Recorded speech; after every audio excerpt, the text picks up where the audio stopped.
The short call grid consists of SCR 1, 2, 3, and 4. The standard grid does not apply for short calls. The short call grid is only used to measure against other short calls. So if a short call reserve pilot wants to trade a day within the short call system, this is the grid that they would look at. Just like the long call grid, you have SCR 1, short call 1, 2, 3, and 4.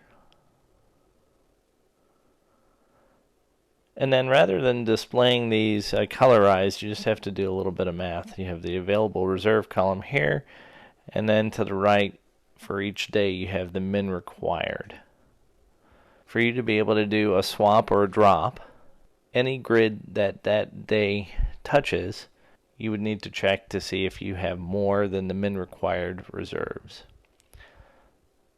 So take for example, if we're looking at the short call 1 grid, on July 3rd, we have 7 available reserves.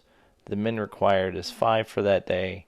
So if we were trying to move that day, that would be approved. However, if we were looking at the second, 7 are available and 10 are required. So that would not be approved. Because of all the different grids, moving reserve days becomes much more complicated. Both long call and short call work the same way with regard to moving your reserve days around during the various adjustment windows. Let's look at a scenario where we decide to move our reserve day on the 4th here to the 10th. So we have 4 days in a row, 1 through 4. And we have 7, 8, and 9. We're going to move the reserve day from the 4th to the 10th. So let's look at what grids those touch.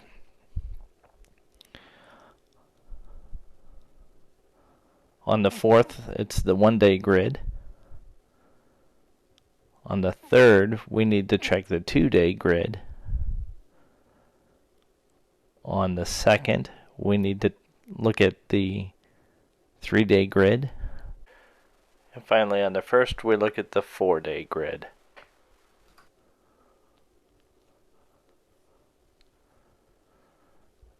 That one's fairly easy.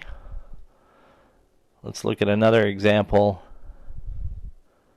In the new reserve system, you'll be able to have more than 6 in a row on and fewer than 2 in a row off. So let's take this example where from PBS we're awarded 8 in a row. And we decide we want to break that up. We want to move the day that's on the 5th, or even better, we'll just drop it. So let's drop that day. Now we need to look at which grids that has touched to see if that trade would go through or that drop would go through. So on the 5th, we've touched all the grids. We've got the 1-day grid, the 2-day grid, the 3-day grid, and the 4-day grid,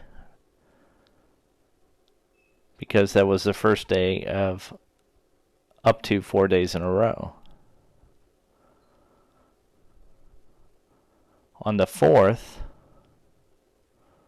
we've touched the 2-day grid, the 3-day grid, and the 4-day grid. On the 3rd, we've touched the 3-day grid and the 4-day grid. And finally, on the 2nd, we've touched the 4-day grid only. So for that trade, all of those grids would need to be with excess available reserves than the min required for the trade to go through. Thanks for watching. You can find more information through these resources.